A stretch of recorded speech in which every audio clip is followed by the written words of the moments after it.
Alô?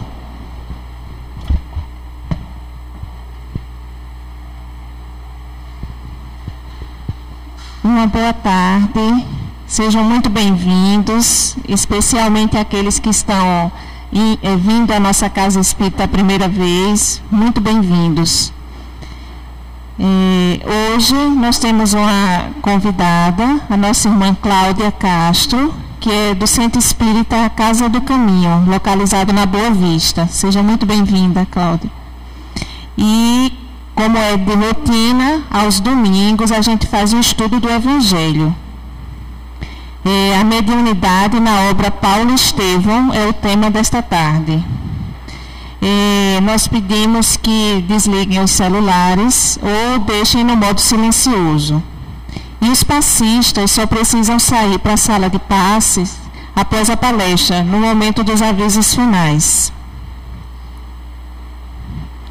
Nós vamos, como de costume, elevar o pensamento ao alto, nos dirigir a Jesus e pedir a proteção dele para iniciarmos a reunião. E hoje eu quero fazer um convite a todos nós, um convite ao agradecimento. Agradecer as nossas vidas, as nossas dádivas, que são inúmeras. Gratidão hoje pela família em que nascemos, aos relacionamentos que temos, aos desafios que ora se colocam à nossa frente, a chance de estarmos aqui nesta linda tarde de domingo para compartilhar corações. Gratidão pelo amigo que está ao seu lado, pelo nosso trabalho, pelos nossos sonhos. E porque só registramos tragédias, temos o péssimo hábito de arrastar momentos ruins, às vezes por anos a fio, encarnações adentro. E assim o peso é grande demais sobre nossos ombros.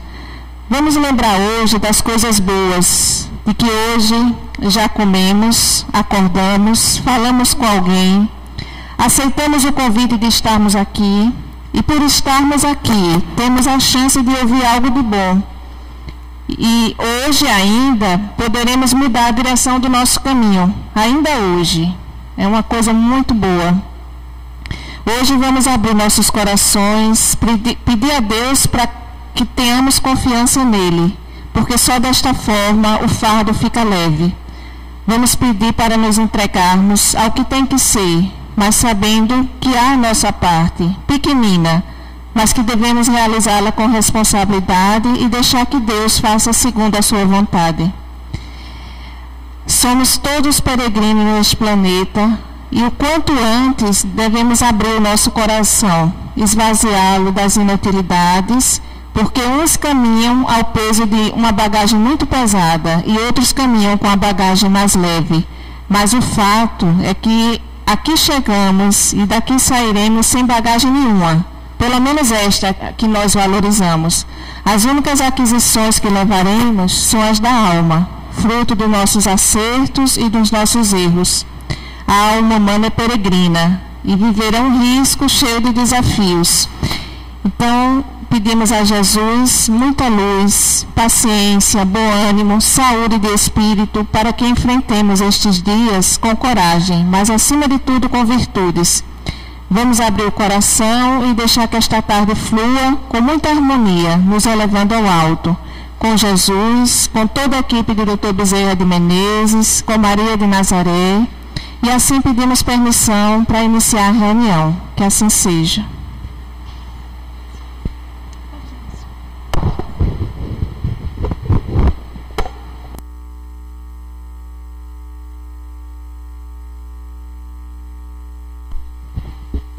Alô?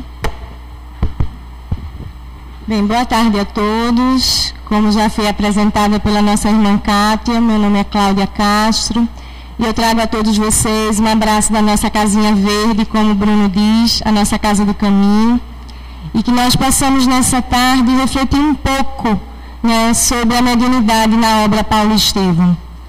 Quando a gente está num ambiente em que a gente sabe que todas as pessoas são espíritas, alguns termos não precisam ser tratados com maior profundidade, porque só ao falarmos vai acionar na nossa bagagem, na nossa mente, aquilo que a gente já conhece da doutrina. Mas nós, como somos trabalhadoras de casa espírita, assim como tantos que estão aqui, sabemos que existem pessoas nesse auditório que são espíritas e existem pessoas nesse auditório que não são espíritas, mas estão em tratamento. Então, algumas vezes eu recorrerei à questão teórica para explicar algumas palavrinhas que são necessárias para todos nós. Então, a primeira pergunta que eu gostaria de fazer, assim, só para que a gente pudesse levantar a mão, né, e a gente ter uma dimensão para organizar a nossa fala, é: quantas pessoas já leram o livro Paulo e Estevão? Levante a mão. Tem uma quantidade de pessoas razoável que não leu, né? Então a gente vai fazer assim uma retomada dessa história, que é a história do cristianismo primitivo, para que a gente possa ir fazendo a inserção dos aportes da questão mediúnica dentro da obra. A obra Paulo e Estevão é escrita por Emmanuel através de Chico Xavier, essa psicografia abençoada, na qual Chico diz que todo o período em que ficou sendo levado ao plano espiritual para psicografar Paulo e Estevão, chorava copiosamente. Ele não revela que tenha visto, né, a face do Cristo, mas ele fala copiosamente das muitas emoções que foi a psicografia do livro Paulo e Estevão nas biografias que foram feitas do nosso irmão Chico. Então a obra Paulo e Estevão é uma obra histórica que fala do cristianismo primitivo, que traz como base fundamental para todos aqueles que gostam de estudar a parte histórica do cristianismo, que nada mais é do que a segunda revelação, onde Cristo Jesus vai começar a trazer para todos nós os sinais dessa terceira revelação, que é o que estamos fazendo aqui hoje à tarde, estudando a doutrina espírita e nos voltando no tempo e no espaço para esse cristianismo que é a segunda revelação com as luzes da doutrina. Quando a gente olha para o histórico com as luzes da doutrina, as coisas ficam mais claras. A vivência da Bíblia, inclusive, a interpretação bíblica fica mais lógica.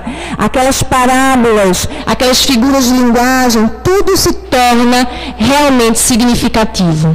Então, o livro Paulo e Estevão, ele começa falando da história depois que o Cristo parte da terra. Ele começa a contar a história em Corinto, de um jovem e de uma jovem, e eu vou falar disso muito especificamente para que a gente possa entender a importância da família na nossa formação, inclusive como médiuns ou como cidadãos que vão interagir com o mundo, conscientes ou não dessa mediunidade, mas influenciando o mundo da melhor maneira. Não é falado o nome da mãe de Gesiel e de Abigail. Não é falado o nome da mãe deles, mas a mãe deles ensinou essas crianças, quando crianças, a orar. Ensinou esses jovens judeus e hebreus a pegarem os pergaminhos, abrirem aleatoriamente, lerem e meditar. Ensinou a essas pessoas a, no momento de dor, recorrer aos profetas aos quais eles tivessem mais afinidade. E um desses profetas, que vai ser importante também na condução do próprio cristianismo, é Isaías. Gesiel será a figura que logo depois, mais adiante, se transformará em Estevão, quando batizado por Simão Pedro, tomando um nome grego para fazer uma homenagem àquele que o libertou das galés. E Gesiel tinha mais ou menos uns 25 anos. Era um jovem extremamente equilibrado, que no momento do seu trabalho estava sempre cantando louvores, meditando, pensamentos desse tipo. E Abigail, a sua irmã, que vai ser, no livro Paulo e Estevão, a noiva de Saulo de Tarso, o doutor da lei do Sinédrio, que sabia as leis mosaicas e que tinha se preparado politicamente para assumir essa performance dentro da sua sociedade.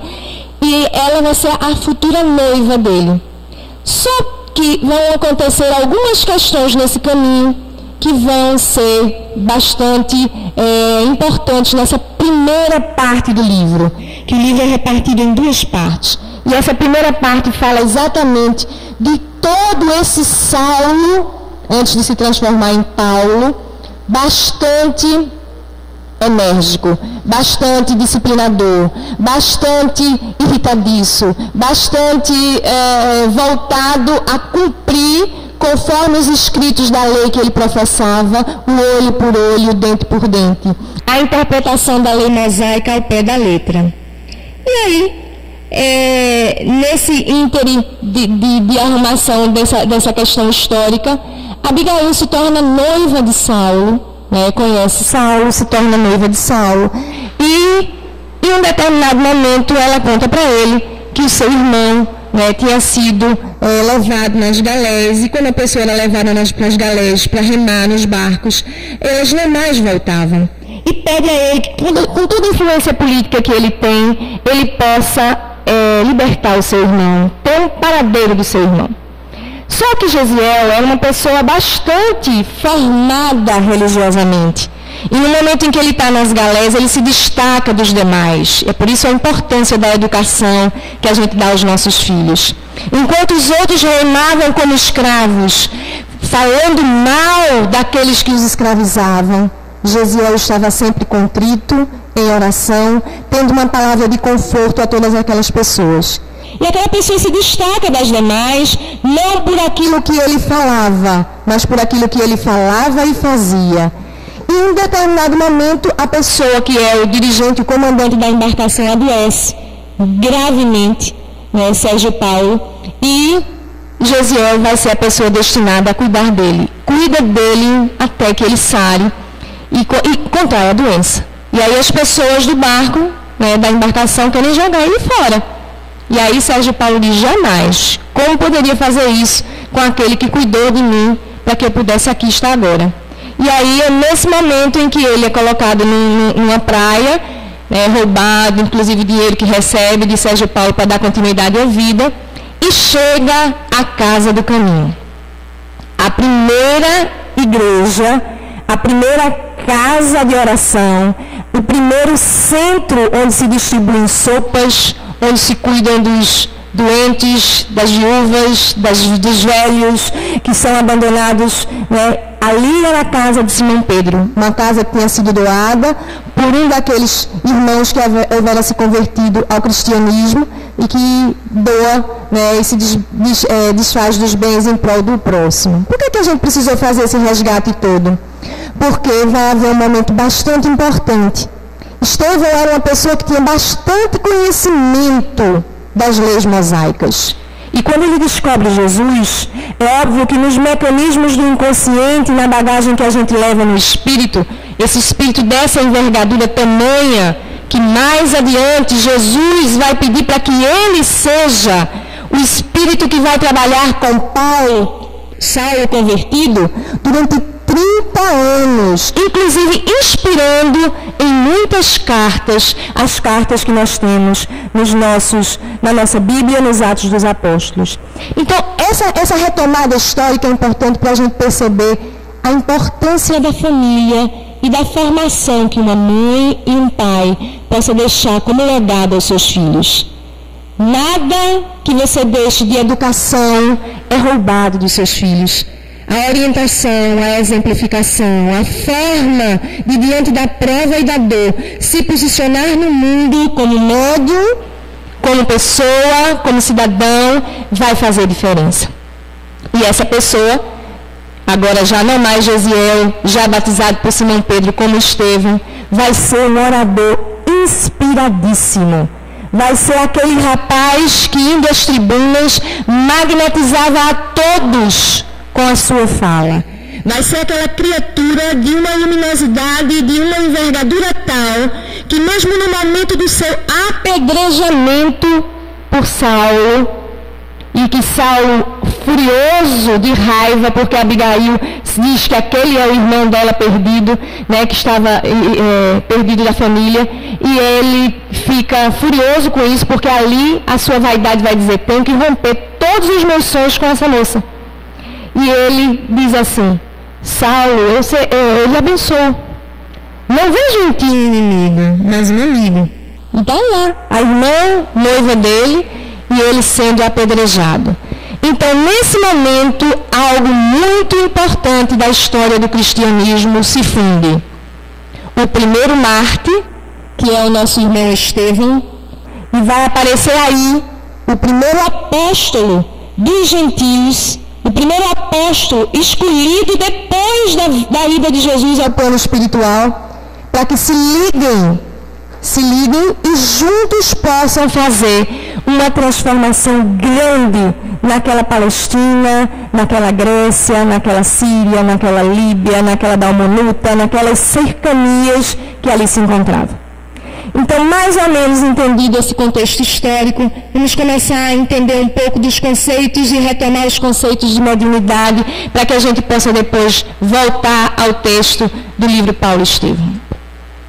Todos nós somos médiuns, de maneira mais acentuada ou menos acentuada. A mediunidade é algo orgânico. A mediunidade é inerente a todos aqueles que estão encarnados no plano nominal.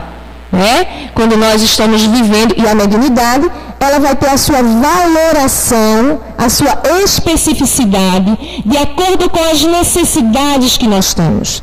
Existem aqueles médiuns naturais que já não necessitam da mediunidade de prova, como a maioria de todos nós que aqui se encontram. A mediunidade seria para nós a porta estreita, a oportunidade de termos uma ponte que nos ligue aos céus, ao plano espiritual, para captarmos, recebermos as energias dos irmãos espirituais que nos ajudam, para que a gente possa caminhar com mais retidão, para que a gente possa sair dos caminhos das infelicidades e se tornar uma pessoa mais feliz ainda neste plano terrestre. Porque olharemos para o mundo não mais com os olhos embaciados pela vaidade, o orgulho, achando que tudo que nos chega é algo que só acontece comigo.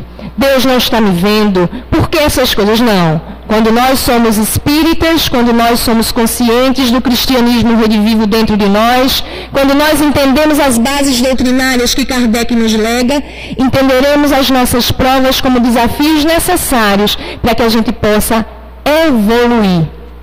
Então, a mediunidade em si, como diz Filomeno de Miranda, ela nem é má, nem é boa, ela é neutra. O caminho e a direção que nós vamos dar a essa mediunidade é que fará com que ela possa nos fazer espíritos mais galgando cada dia um passinho à frente nessa busca da evolução espiritual, ou se nós fizermos da mediunidade algo como cobranças por isso, um joguete de espíritos ainda pseudo-sábios, espíritos ainda envolvidos nas questões materiais, trocas, ainda que inconscientes, dentro do poder que muitas vezes a gente tem, achando que tem encargos dentro das casas espíritas, nós estaremos nos comprometendo gravemente e a nossa queda poderá ser grande. Existe um livro chamado Os Mensageiros que fala sobre isso. E eu oriento a todos que são médiuns estudar esse livro. Ninguém é médium trabalhador de uma casa espírita por acaso. Nós temos um planejamento reencarnatório e necessidades do nosso passado para estarmos resgatando, para estarmos realinhando, para estarmos colocando nesse caminho da equilibração. Então, a mediunidade, ela é uma oportunidade que Deus nos dá, é inerente a nós, faz parte do nosso corpo orgânico, tem a sede na nossa mente, tem lá na glândula pineal, como o Bruno fala, aquele carocinho, a sua sede, que vai permitir com que aqueles cristais que estejam ali, com aquela situação que vai se espalhar fluidicamente em todo o nosso corpo, possamos ser uma pessoa com uma energia mais equilibrada ou menos equilibrada. Vai depender do tipo de pensamento, do tipo de educação e de reeducação no despertar dos nossos espíritos que estejamos empenhando a cada momento, a cada desafio, a cada situação nova, um novo pensamento, uma nova reconstrução. Então, entendido esse processo mediúnico de uma maneira bastante simplória, vamos começar a entender os passos dessa mediunidade dentro de Paulo Estevão. Se somos todos médiuns, se somos todos portadores de um grau mediúnico, aquelas pessoas que estavam ali reencarnadas naquele momento, elas eram pessoas que também tinham os seus processos mediúnicos, também tinham os seus passados. Eram espíritos com várias reencarnações, uma vida e muitas reencarnações. É assim que somos. Estamos aqui vivendo várias vidas. Eu sou Cláudia hoje, mas já devo ter sido outra pessoa com outros nomes. Só que hoje devo me encontrar numa situação um pouco melhor, porque a gente reencarna para evoluir. O máximo que pode acontecer pela nossa preguiça é a gente estacionar, né? Mas a gente não vai mais retroagir. Então, aqueles irmãos que estavam ali, como os arquétipos psicológicos que todos nós temos mais ou menos nos nossos comportamentos, eles tinham. Tanto tinham que Jesus foi escolhendo a dedo os seus apóstolos, né? Mas não foram só os 12 apóstolos que conviveram com Jesus, que saíram a pregar o Evangelho. Existem os evangelhos apócrifos, que nós não iremos fazer remissão a eles, mas é importante que nós saibamos que ele existe. Inclusive, historicamente, como foi escolhido aqueles que fazem parte da nossa Bíblia. Leiamos tudo e retenhamos aquilo que é lícito, que é bom, para que a gente entenda que existem outras pessoas que pregaram a palavra nova, a boa nova, o Evangelho de Jesus, levando essa expansão da segunda revelação, que é o cristianismo, a toda a Palestina. Então, chegamos novamente em Paulo Estevão. Um dia, Estevão está fazendo lá a pregação dele, e é o momento que Saulo de Tarso, o doutor vaidoso, como muitos de nós somos, e como aprendeu de acordo com a lei dele, estava ali escrutinando cada palavra, para que pudesse pegar o blasfemo, como ele fala, para que ele pudesse apedrejar aquele que estava fazendo a exaltação ao miserável carpinteiro nazareno, que era Jesus. Saulo se referia assim a Jesus, né? Isso é importante, e essa fala nossa não foi à toa, nem é à toa. Nada que Emmanuel escreve, gente, é à toa. Quando as pessoas estudam com profundidade toda a obra de Emmanuel, os 5 romances que Emmanuel faz, escreveu através da mediunidade de Chico, são um legado para a humanidade, para a eternidade. Eu sou fã incondicional dos romances de Emmanuel. Estudar Paulo Estevão é algo que a gente faz na Casa do Caminho. É um livro básico da nossa casa. Então, ele está no nosso Evangelho no Lar. Ele está no estudo da nossa reunião mediúnica. Ele é alicerce. Porque aí vamos encontrar muitas questões que acontecem dentro das casas espíritas. Vamos encontrar os nossos arquétipos. Muitos de nós serão como Tiago, como Barnabé, como João Marcos, como Felipe, como Paulo, né? Poucos seremos como Simão Pedro. Mas vão existir Simão Pedro também. Então, presta bem atenção. O que é que vai acontecer? Ele vai fazer uma cura. Uma mãe chega com uma criança, né, que não falava bastante, não falava, era muda de nascença, e de repente a mãe chega e pede, e Estevão faz ali a cura e a menina começa a falar. Aquilo para Saulo foi algo assim, um afronte, né? Como podem esses miseráveis galileus, essas pessoas desmanteladas, fazendo curas, predições, milagres, isso não pode. Não pode, e aí ele começa a parte sombria da sua história, né? Ele começa a perseguição aos cristãos. Ele começa a escrever os editos necessários, promulgar as situações para que pudesse não só assassinar Estevão com as pedradas, como também perseguir a todos aqueles que deixassem de lado a lei mosaica para se voltar ao cristianismo. Então, nesse momento, a gente vai começar a entender que essa cura, essa ação mediúnica, porque a cura, o milagre, a luz da doutrina espírita, não existe desse sentido que a gente pensa, como se fosse algo fabuloso, algo sobrenatural, algo fenomenal. Não. A cura nada mais é do que uma ação fluídica, onde se existe a doação, para que uma célula malsã seja substituída por uma célula melhor, boa. Então, os fluidos daquele irmão estavam imantados. Depois a gente vai entender por quê. Pela energia dele, pela energia de outros espíritos de uma ordem superior ainda maior que a dele, e por isso ele também conseguia curar com tanta facilidade. Por isso seu magnetismo era tão grande. Então, na verdade, essa cura é o começo de toda a grande desarrumação na cabeça de Saulo. Acontece o apedrejamento de Estevão e Saulo se desliga da sua noiva Abigail, porque pela vaidade ele não poderia continuar com ela. Existe um capítulo lindo que eu recomendo a todos, capítulo 10 da primeira parte. Abigail cristã. É um capítulo ao qual todos nós que somos cristãos devemos voltar os nossos olhos para lá. Quando abandonada por Saulo, ela se torna cristã na convivência de um velho bem tranquilo, de um velhinho bem doce, de um velhinho que vai trazer consolo à sua alma, e esse velhinho se chama Ananias. Essa pessoa é muito importante porque é esse mesmo Ananias que vai tocar Abigail e vai fazer com que Abigail perceba Jesus como Messias, Jesus como aquele que realmente é o nosso Salvador, no sentido de quê? De mostrar para nós todos os caminhos para a remissão dos nossos passados devedores. Jesus nos dá a carta viva, através da boa palavra, da boa nova, de como devemos agir para sermos verdadeiramente felizes. E Abigail se torna cristã naquelas conversas com Ananias, E quando Saulo, no momento das suas tristezas, diz, não aguenta mais de saudade, porque ele tinha uma ligação espiritual forte com ela. Ele dizia que ele era o cérebro e ela era o coração, porque ela era tranquilidade e doçura. Nos momentos dos colóquios deles, lá na estrada de Jope, na casa de Zacarias. E aí ele chega e diz, não, eu vou atrás dela, ela é o grande amor da minha vida. E quando chega lá, encontra Abigail desfigurada, porque já estava bastante doente e transformada, porque ela estava fisicamente diferente e espiritualmente mais elevada. Ela se tornara cristã. E aí ele diz, de novo esse Cristo? Toda hora esse tormento, esse nazareno na minha vida, eu não aguento mais. Foi a culpa dele que realmente aconteceu, de que eu vá perder a pessoa mais importante na minha vida.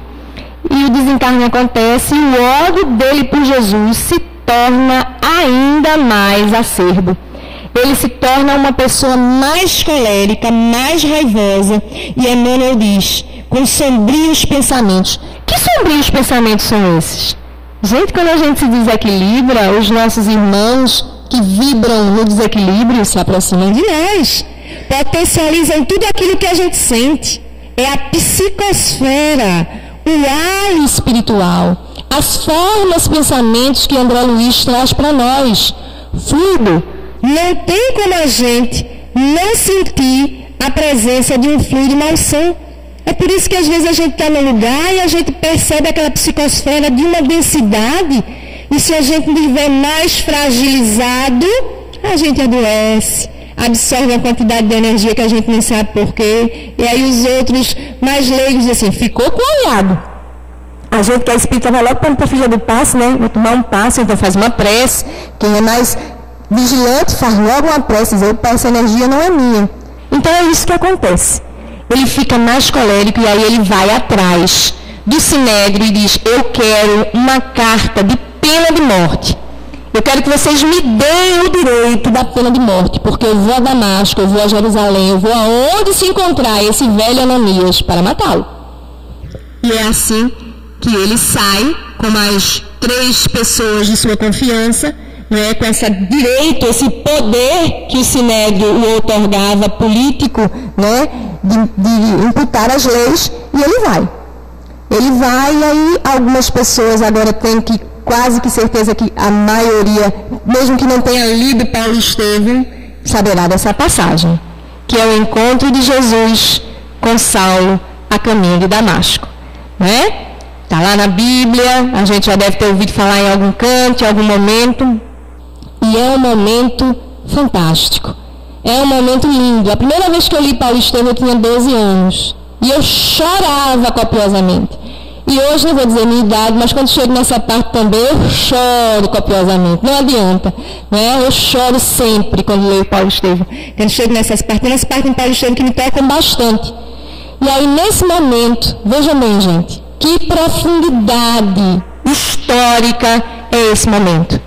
Pelo ódio, ele segue a Damasco para matar Ananias.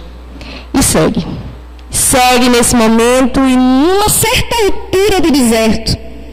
Acontece com ele aquilo que acontece com muitos de nós, quando nós vamos tomar decisões resolutas que poderão transformar a nossa vida para sempre. Acontece aquilo que chama-se filmografia. Vai passando como um filmezinho na nossa cabeça as cenas mais tocantes da nossa vida. Alguém aqui já deve ter vivido isso. Quando a gente vai tomar decisões importantes na vida da gente, vem aquele filminho assim, né? Que diz assim, isso. Só que nesse momento, ele não sabe por quê. As figuras de Abigail e Estevão se colocam muito firmemente à sua mente. Se estabelecem, se instalam. Mediunidade é mento eletromagnético.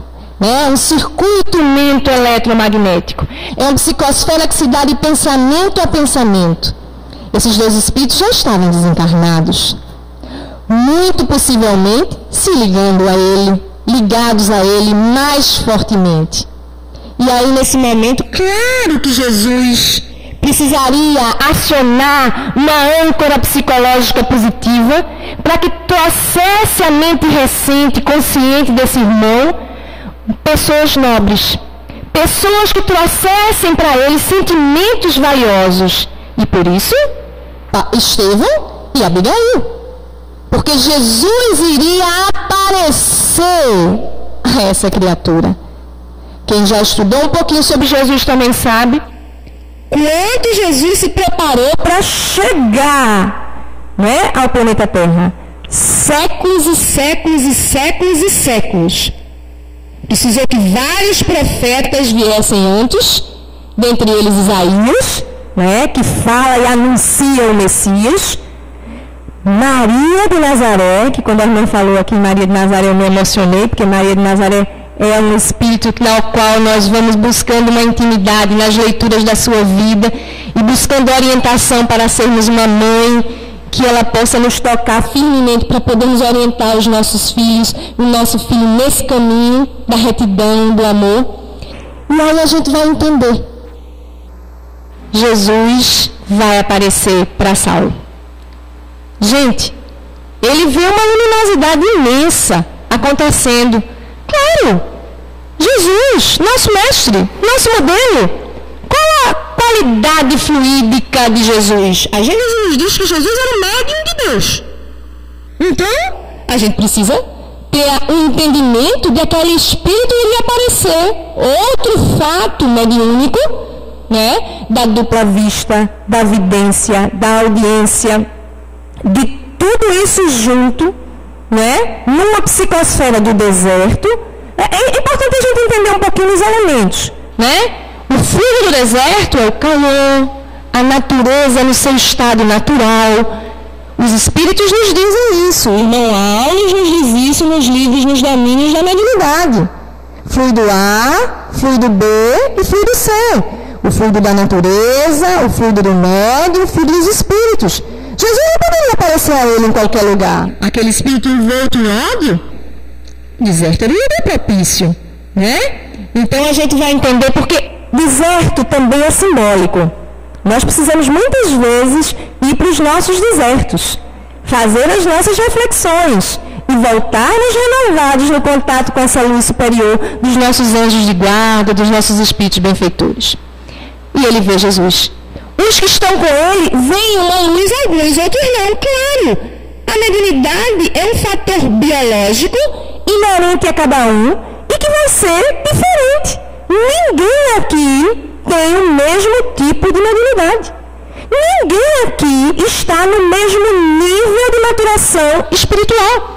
Ninguém aqui terá as mesmas provas. Somos espíritos diferentes. Agora temos gêneros de provas parecidos. Temos gêneros de mediunidades semelhantes. Temos vivências que nos fortalecem nas nossas trocas nas mesas mediúnicas. E isso Saulo vai ter ali no deserto. Jesus aparece para ele e diz o quê? Quem sabe? Saulo, Saulo, por que me persegues? Vamos pensar nessa frase, porque 2 vezes Jesus chama o nome do seu interlocutor. Para dar tempo dele pensar, de refletir, de não ter dúvida que era com ele que ele estava falando. Saulo, Saulo, por que me persegues? E Emmanuel diz, Jesus aparece para ele majestoso, mas com uma tristeza divina. Jesus sabia o que ele iria fazer, quais eram as intenções daquele coração. Mas Jesus não via Saulo, Jesus já via Paulo, né? Então Jesus ele tem conhecimento de quem nós somos, das possibilidades que nós temos de evoluir. Então naquele momento ele diz, Senhor, quem sois? E ele faz, eu sou Jesus de Nazaré. Eu sou Jesus. Você já imaginou? Jesus aparecer para você, imaginemos que a gente não soubesse como seria a figura de Jesus, não tivéssemos visto nenhuma imagem ideoplástica trazida para nós. E ele diz, eu sou Jesus.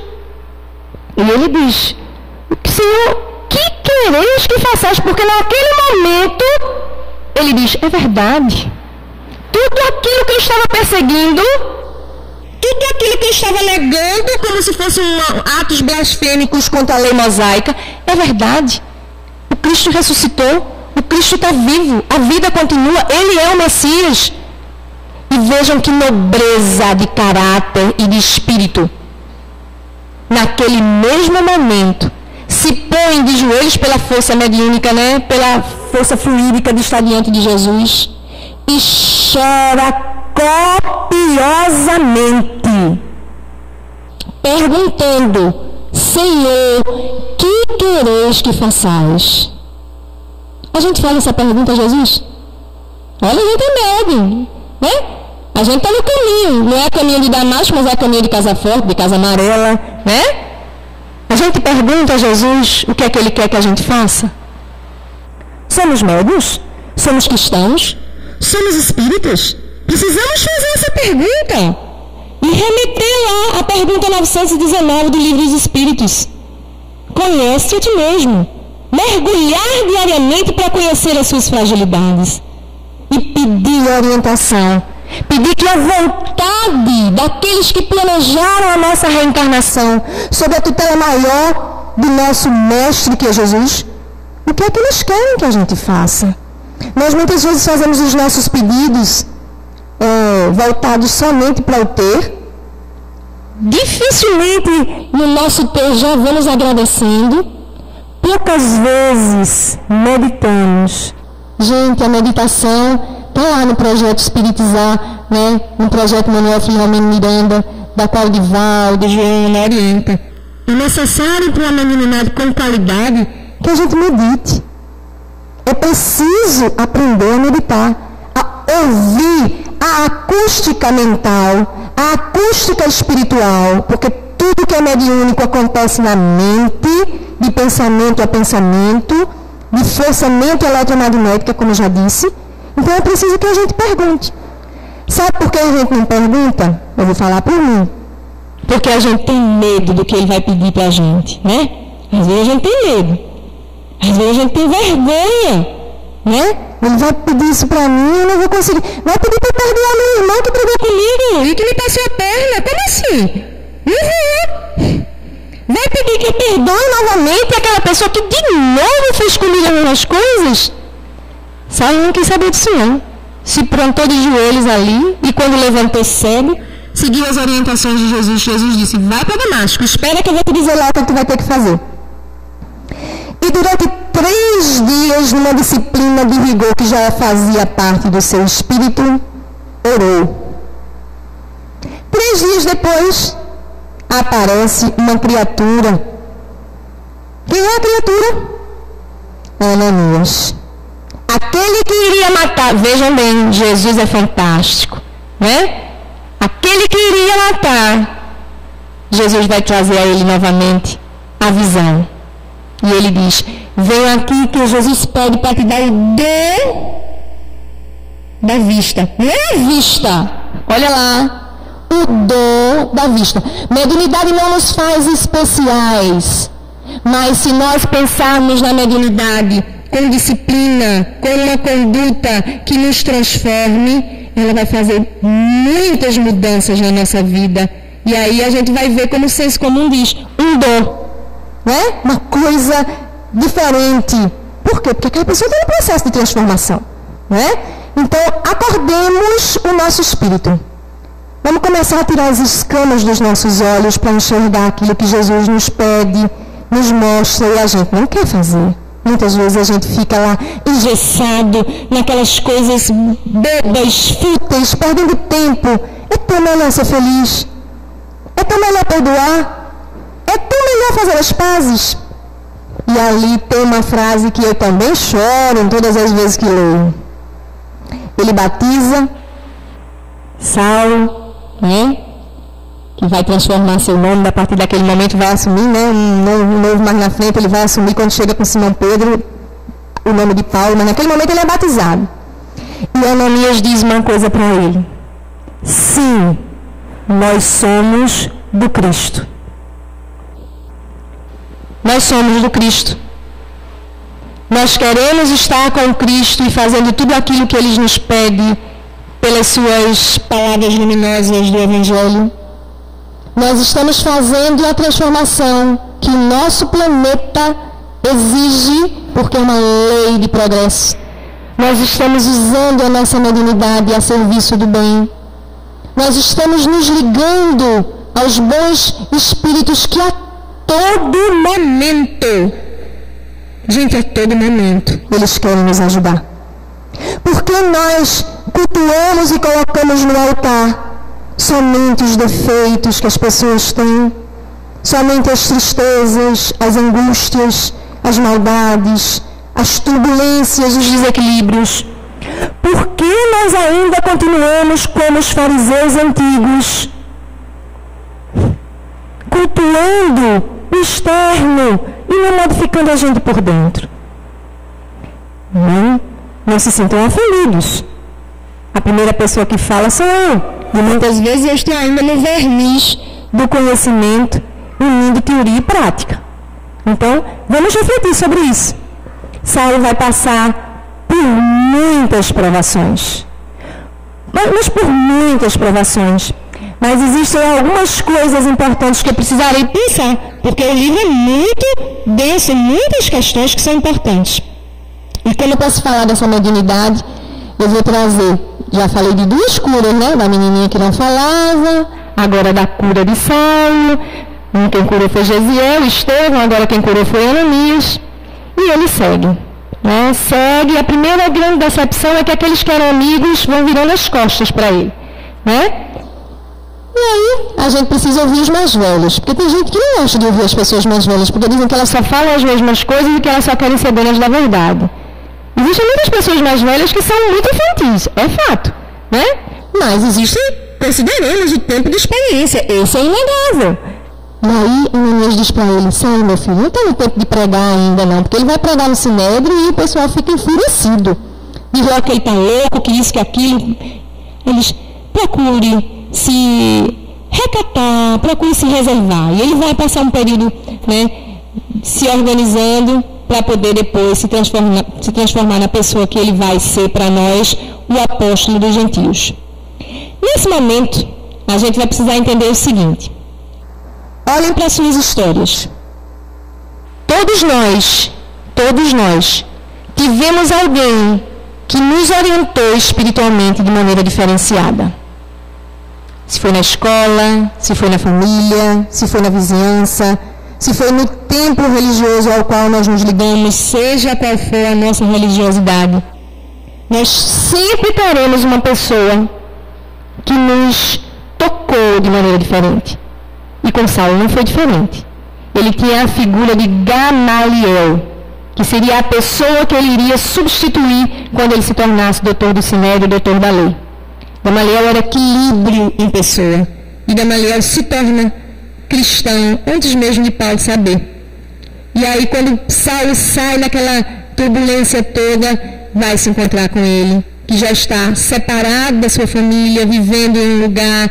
E naquele momento, em Palmira, Gamaliel fala para ele de Jesus.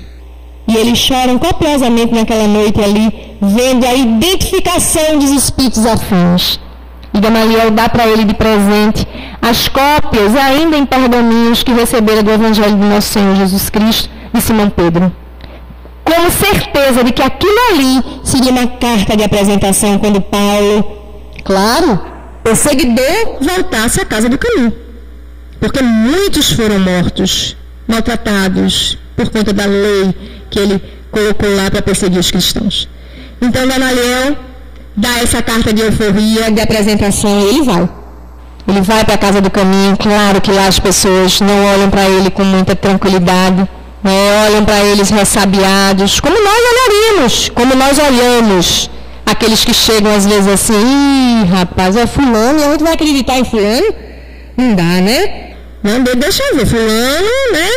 Opa, a gente precisa entender que fulano muitas vezes fez transformação na vida e que precisa de mão amiga para erguer, para continuar naquela trilha.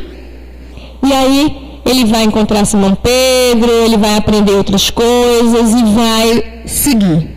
Vamos para outra parte dessa história, dessa narrativa, que é quando Paulo aprende e entende, e é um momento lindo, maravilhoso, né, no livro, em que Jesus solicita de Estevão que fique ligado, né, ao nosso irmão Saulo.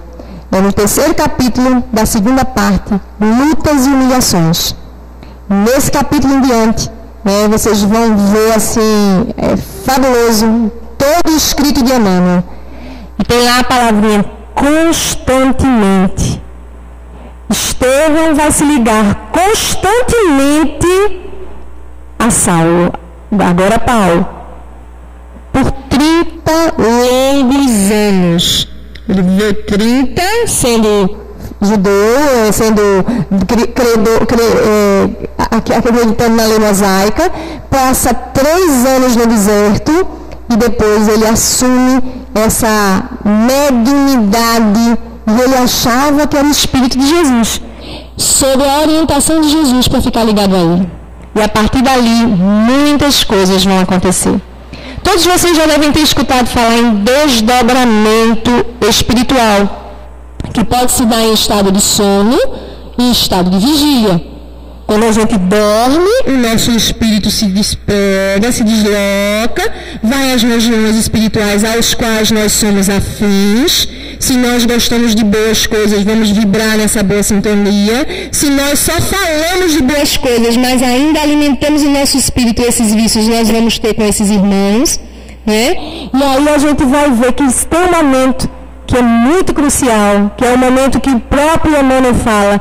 Nem no momento em que Jesus apareceu para ele, Saulo chorou tão fundamente, que é no momento em que ele vai procurar a casa do pai.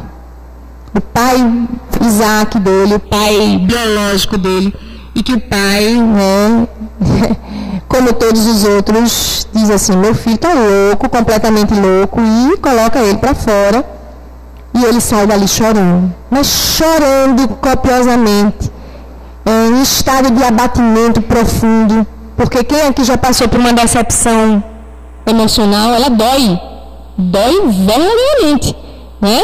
E ele sai, chega no momento que ele está lá em desespero, ele começa a fazer preces, e não sabe por que, começa a lembrar do momento, não sabe por quê, vejam bem, a intuição, se ele é orientado por um espírito como Estevão, vai lá, está lá no arquivozinho, né? Sugestiona, pensa no momento que você encontrou com Jesus.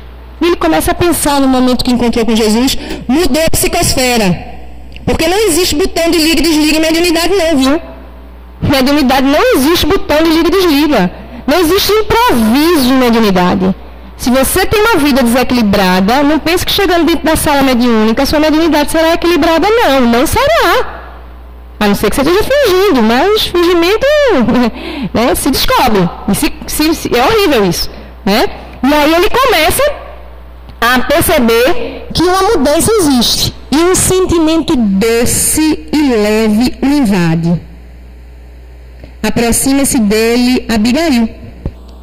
Nesse desdobramento em que ele bota a cabeça para recostar ali na pedra, que ele diz: não sei se no corpo ou fora dele, não sei se dormindo e sonhando, ou se no mundo dos sonhos, né? No mundo espiritual, vivendo aquilo ali, o que a gente aqui em mediunidade estuda como um desdobramento, e lá no mundo espiritual, um estado de vigília ou no sono.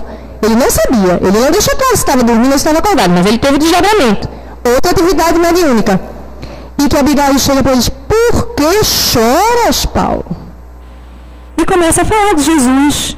Começa a orientá-lo e fazê-lo refletir sobre as coisas que Jesus passou. Para que ele não ache que ele é um coitadinho. E que aquilo que ele está recebendo é algo que ele não merece. Porque é muito cômodo e gostoso ficar no lugar do coitadinho, da vítima. E aí ela, muito docemente, diferente da gente, né? Quando a gente vai chamar o outro a essa realidade, às vezes a gente não tem esse jeitinho que a Abigail tinha, né? Ela vai lá e desperta nele. E ela diz para ele 4 verbos. Nós lá na Casa do Caminho usamos esses 4 verbos numa camisa que a gente tem em um determinado tipo de trabalho. Ama, espera, trabalha e perdoa. Ama, trabalha, espera e perdoa, nessa ordem. Sem amor, sem o movimento do amor, a gente não sai do lugar. E aí a gente vai lembrar do que Pedro disse que está no Evangelho de João. O amor cobre uma multidão de erros, uma multidão de pecados, uma multidão de desvios. O amor na labuta mediúnica, servindo em qualquer instância e não apenas dentro das casas espíritas, porque somos médiuns dentro e fora dela. Do mesmo jeito que está lá na história, Paulo, ele era médium, estava ali vivendo. Não apenas dentro da igreja do caminho, mas indo pregar o Evangelho do nosso Senhor Jesus Cristo nos outros lugares. E ela diz, ama, Paulo. Trabalha. Alguém já viu alguém evoluir sem trabalho? Não existe. Me perdoe, não existe. E se você não está trabalhando como deveria, está sendo pesado a economia divina ou a economia de alguém, né? Porque a gente, às vezes, vampiriza as energias fluídicas dos nossos irmãos, porque a gente fica ali acomodadinho, não quer fazer nada, tá bom assim. O Livro dos Espíritos nos diz, né, que a neutralidade já é um erro da nossa parte. A gente deve estar sempre buscando fazer o bem. Mesmo que sejamos espíritos de terceira ordem e tenhamos de Deus uma ideia ainda muito controversa. Mesmo que ainda estejamos mais voltados para o mal do que para o bem, estamos num processo de transição, precisamos despertar a nossa consciência. Né? Existem vários estudos que nos favorecem isso, dentre muitos, o de Joana que tem aqui nessa casa. Então estudemos, porque diz o Espírito de Verdade, espíritas amai-vos, espíritas instruí-vos. Para que a gente se instruir? Para que na hora que a gente vai trabalhar, a gente faça aquilo que é adequado, aquilo que é coerente, aquilo que é basilar. Porque existem pessoas, infelizmente, dentro da doutrina, dentro do movimento espírita, que dizem que as obras de Kardec estão ultrapassadas.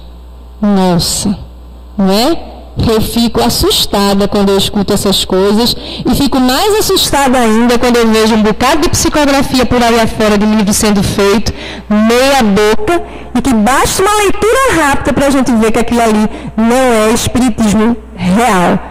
Pode ser espiritualismo, qualquer outra situação, mas tem muita incoerência doutrinária ali, né?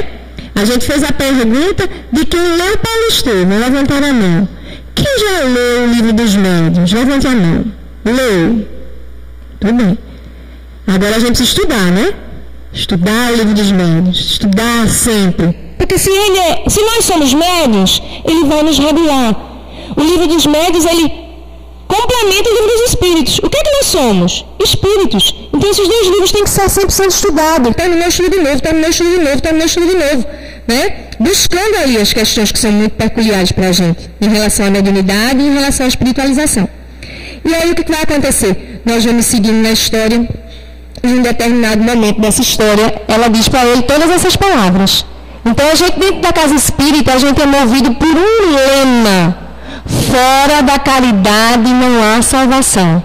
Vejam lá, a mensagem mediúnica de Abigail ao nosso irmão não é outra que não seja trabalho. A caridade material é a mais fácil de fazer, certo? Mas a gente está aqui já no patamar da caridade espiritual. Trabalhe as diferenças, trabalhe as questões emocionais, trabalhe aquilo que ainda é entrave na tua vida com o outro e contigo mesmo, né? Ama, trabalha, espera de ter esperança. O Consolador prometido não nos trouxe outra coisa que não seja esperança. Desde o momento que matou a morte, trouxe um Deus amoroso e justo, maravilhoso. Nos mostra Jesus como modelo e guia. Nos mostra que os benfeitores espirituais voltam várias vezes para nos ajudar. E que nós teremos muitas vidas para nos modificar. O que é que nós queremos mais? Consolo nós temos. Precisamos arregaçar as mangas para usar desse consolo prometido e deixar de ser promessa e passar a ser ação. Por isso trabalha. Tem esperança, ama e perdoa. Ela é tão maravilhosa na mensagem como os espíritos superiores. Claro que perdoa estava lá no fim, porque ele estava muito abatido com aquilo que ele havia ouvido do próprio pai. Era uma grande dor que ele estava sentindo e ele iria ter que passar pelo processo do perdão. Então, para isso acontecer, algumas etapas precisariam ser vividas. A natureza não dá saltos, nós sabemos disso. Nós hoje somos pessoas melhores. Sempre seremos. Um dia mais, cada dia mais, cada dia mais. Perfectíveis. Queira ou não queira, chegaremos lá. Uns mais rápido, outros menos rápido.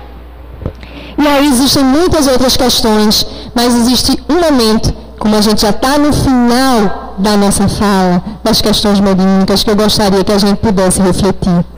E aí a gente vai pular, ele é obsidiado em Listra, né? Assediado para ver se aquela vaidade vai acontecer, quando uma mulher aparece para ele, chama ele de deuses e coisas do tipo. Então, mostrando que o médium precisa ser humilde, pezinho no chão. Não existe ação mediúnica se os espíritos não quiserem que ela aconteça, né? Em mediunidade não existe eu, sempre existe nós que estamos encarnados e o nós que está desencarnado, para que essa ação aconteça. E, por final, o momento do desencarne dele, que eu acho, assim, um fato glorioso. Ler Emmanuel é momento de transbordamento do espírito, porque Gesiel, Abigail e Jesus Cristo vêm receber o nosso irmão Paulo. Não foi apenas a transformação de uma letra, né? Ele não tirou um S para colocar um P. Né? Mas se a gente pudesse pensar que tirar um S para colocar um P de muitos processos, de muitos procedimentos, de problemas, de situações que ele precisou vivenciar. E o galardão, aquilo que a Bíblia tantas vezes nos diz, né? O galardão é daqueles que servem ao Senhor até o fim. E lá no momento do batismo dele por Ananias, ele disse: sim, somos de Cristo. E a Jesus ele disse: Senhor, que quereis que façais? Que nós possamos sempre lembrar disso, fazendo da nossa mediunidade um porto seguro, equilibrado, de renúncia, de transformação. Não percamos a oportunidade de servir. Não nos sintamos melhores que os outros ou especiais. Saibamos das nossas fragilidades. Investamos cada dia em superá-las. Peçamos ajuda. Essa ajuda chega, meus irmãos, ela chega e chega rápido. Nesse livro Os Mensageiros, o irmão Aniceto, que é o orientador, ele diz assim: não existe prece sem resposta. Todo mundo que me conhece sabe que eu digo que essa frase ela é fantástica. Como a gente tem certeza de que não existe prece sem resposta. Em minhas preces, em nossas preces, oremos pelo nosso país, que passa por um momento tumultuado. Algumas conquistas, alguns tumultos. Lembremos das histórias. Lembremos de aproximar. Somos espíritas. Temos essa responsabilidade de trazer para o orbe do nosso planeta, de trazer para o envolvimento e a psicosfera da nossa cidade, do nosso país, espíritos que estejam ligados com a liberdade, com a fraternidade, com a evolução espiritual. Que nós possamos, sim, sermos do Cristo, hoje e sempre, fazendo da mediunidade essa porta estreita, a oportunidade bendita de redenção das nossas almas caídas, sofridas, mas vamos olhar para frente, para o alto. Muito obrigado pela atenção e pela paciência. Muito obrigada a você, Cláudia, pela bela reflexão da tarde. Nós com certeza aprendemos muito. E me lembra essa passagem que você falou da última, né? Me marca muito também. E a questão de tudo que ele passou, acordar ainda cego. Na mesma existência, e ele toma aquele susto, né? Como é, né? Ele achava que lá na parte espiritual ele já estava liberto de tudo, e é o próprio Ananias que devolve de novo a ele. É maravilhosa essa passagem. Muito obrigada. Então vamos aos avisos finais. Visitem nossas vovozinhas diariamente a partir das 14 horas. A campanha do quilo, aqui em nossa casa, é todo primeiro domingo do mês, das 8 às 11 horas. Aos domingos, às 16 horas, nós temos a reunião da Mocidade Espírita, bem importante, interessante para os jovens. E a evangelização infantil, que eu acho que é onde tudo começa, que a gente deve investir, um convite aos pais para trazerem suas crianças. Amanhã, segunda-feira, às 19h45, teremos a reunião de consulta espiritual. Na reunião de terça, às 20 horas, nós temos o convidado palestrante Carlos dos Santos, da Associação Municipalista Espírita de Abreu e Lima, que fará o estudo do Livro dos Espíritos. Nas sextas-feiras, às 20 horas, temos os estudos espíritas, coordenado pelo irmão Bruno. Na primeira sexta, estudamos André Luiz e a vida no plano espiritual. Na segunda sexta, Allan Kardec, o educador e codificador. Na terceira sexta, Joana de Ângeles e a psicologia espírita. O site da nossa casa é o www.casadosumildes.com. Tem toda a programação da casa. O blog do Bruno Tavares, bruno-tavares.zip.net, que traz 3 artigos semanais. O artigo de hoje é A Morte Lenta é Preferível, tratamento de reequilíbrio para o espírito. E o filme da semana é O Avô Desencarnado. Então vamos fazer a nossa prece final.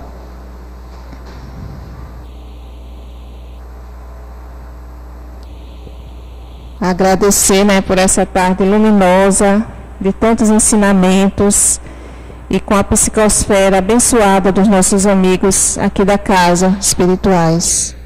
Mestre amado, querido Jesus, te agradecemos por este encontro, por esta bênção de luz que é o teu Evangelho. Que possamos levá-lo no coração e que possamos trazê-lo em todos os dias desta semana, em nosso lar, com os nossos que são íntimos, em nosso trabalho, na nossa escola, com os nossos amigos e com todos aqueles que ainda custa amá-los, principalmente com este, Senhor, possamos ofertar o teu Evangelho. Ao sairmos daqui, possamos perceber em nós sinais do Cristo. Tenhamos mais paciência, tolerância e humildade. Que se ainda não construímos estas virtudes, conservemos a vontade firme de persegui-las. Abençoa a todos aqui, Senhor Jesus, e aqueles que foram trazidos por nós nas nossas preces. Aquieta os nossos corações e nos dai a força e a fé para vencer nossas dificuldades. E que sigamos firmes na decisão de sermos felizes. Aconteça o que acontecer, sejamos felizes, como nos deseja o Cristo. Em nome dos amigos espirituais abnegados aqui presentes, em nome do nosso mentor, Dr. Bezerra de Menezes, de Maria de Nazaré, vamos terminando esta parte do trabalho. Que assim seja, que Jesus nos abençoe, vamos em paz.